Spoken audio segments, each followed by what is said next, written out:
Yeah, for sure, they are a very physical team.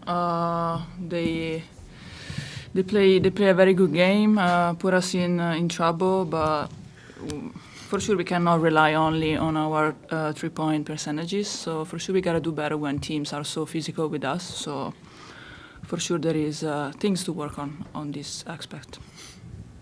Just coming off the road trip, did you guys think that fatigue played a part in any loss tonight? I don't think we can use that as an excuse. Everybody's tired. So.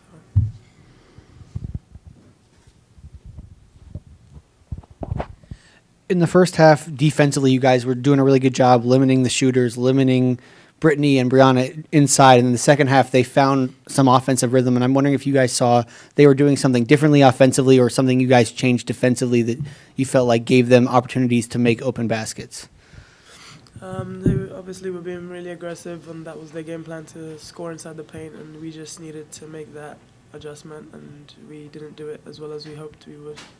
I just, give credit to Atlanta. I mean, they saw what we were doing offensively in paint and spray, so I thought they did a good job just crawling into our guards, not allowing them to get into the paint, because if we can't get to the paint, then we can't, obviously spray up for threes.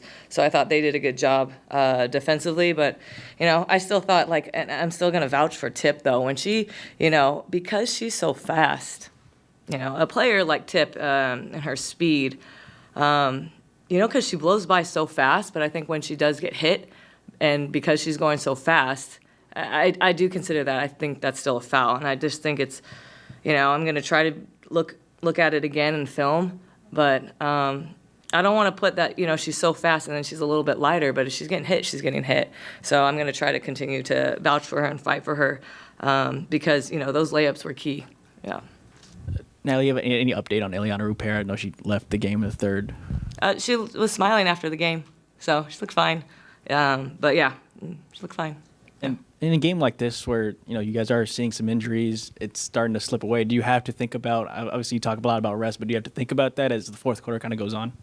I thought we kept saying, you guys, if we punch one more time, I want to see what we're gonna do. So what we did, we ramped up our defense. We tried to do a little bit more things schematically to try to create turnovers, to create extra possessions.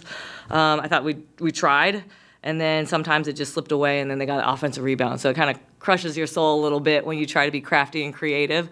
But again, they beat us in all the hustle categories, and that just can't happen. We're not going to win a game if we're getting out hustled. And again, we're allowing 38 paint points. That's just way too many in terms of how we defend and how we protect the paint. So I think we just have to, like I said, just be a little bit more connected. But yeah, just credit to Atlanta. They just did a hell of a job, I think, on both ends of the floor. Yeah. Hey, Coach. Terry Nguyen from UC Riverside.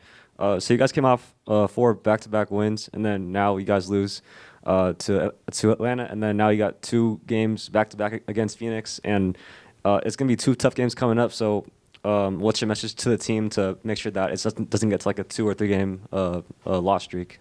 Yeah, we're not trying to lose by any means. You know what I mean? So number one, we don't mention that we're going to lose to Phoenix. We recover. Obviously, they know they got out-hustled. We talked about it right after the game. And so whatever that means for them to do their own personal recovery. And we know we didn't show our best outing, obviously. And then we got to fight like hell to beat Phoenix. Phoenix is a hot team. They play hard. They play small. They play big. They play with a sense of urgency, and we have to bring it. So I always let them, after a loss, I always let them feel it however they want. They can be upset, they can be sad, they can move on. And then tomorrow we're going to just regroup and then just focus on Phoenix. But one game at a time. We don't look at here. Like I mentioned before, it's a one game type of mentality, and it's a must win.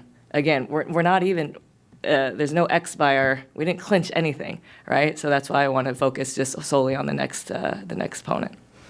Yeah.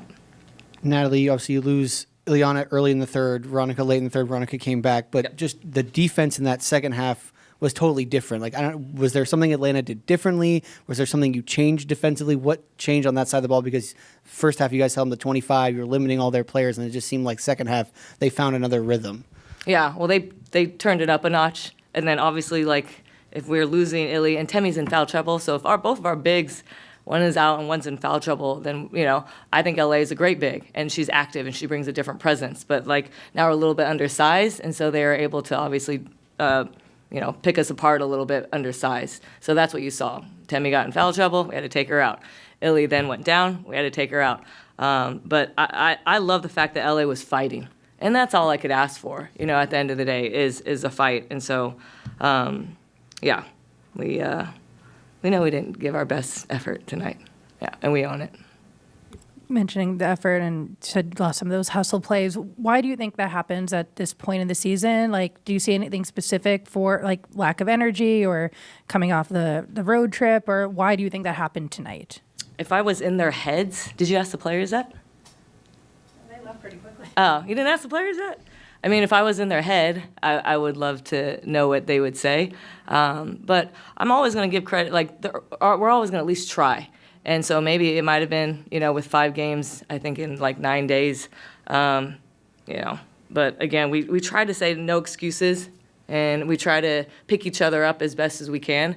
And I think I just have to do a better job. I got to figure out to light a fire, even if they are fatigued. How can I challenge them even more? Do I set, goals every 5 minutes, maybe get a certain amount of stops? I have to be creative, because in these type of games where we are fatigued, or if players go down, like, no excuses. We're still trying to win.